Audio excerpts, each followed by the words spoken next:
We're joined now by our NHL analyst, Martin Biron. And Marty, the Jets follow up a 6-2 win over Detroit with a 6-1 win over New Jersey. What do these dominant performances do for the Jets' confidence going forward? Well, it should be really high right now. And look, the Jets were not scoring any goals in the past 4 to 6 weeks, and they were bottom 3 in the National Hockey League in goals per game. And now in the last 2, they got 12. It's not easy to score 6 goals in the NHL in consecutive games. Maybe get to 4, maybe get to 5, but 6, and especially the way they've done it with assurance. Their top guys really playing well. Wheeler, a couple of assists, finding Nick Ehlers in the slot.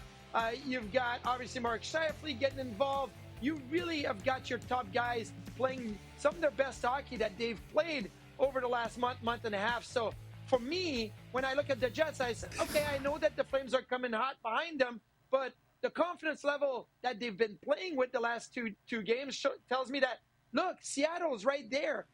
Within your reach, you can get to the first wild card spot. You can give yourself a cushion the way that you're playing. You've got Connor Hellebuck playing extremely well in the last 2 games, and he's been doing that consistently all season long. So keep going forward. Build off what the last 2 games have done for you and your squad, and look for Seattle and try to move ahead in the standings.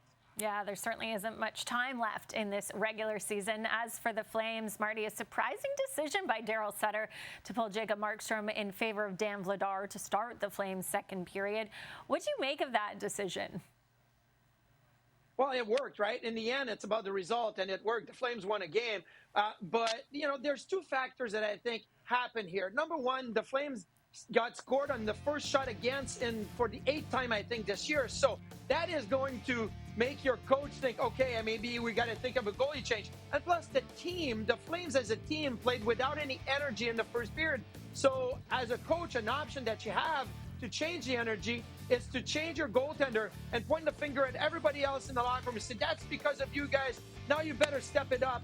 And they did step it up. But I like that move if it's game number 35 in the regular season, not game number 77, right? I mean, that is just a very tough situation. And now you got to look forward. There's 5 games left. You play Chicago on Tuesday and then the big game against the Jets on Wednesday. What is the psyche of Jacob Markstrom right now? Do you throw him into back-to-back, knowing that you just pulled him in this very important game against the Anaheim Ducks?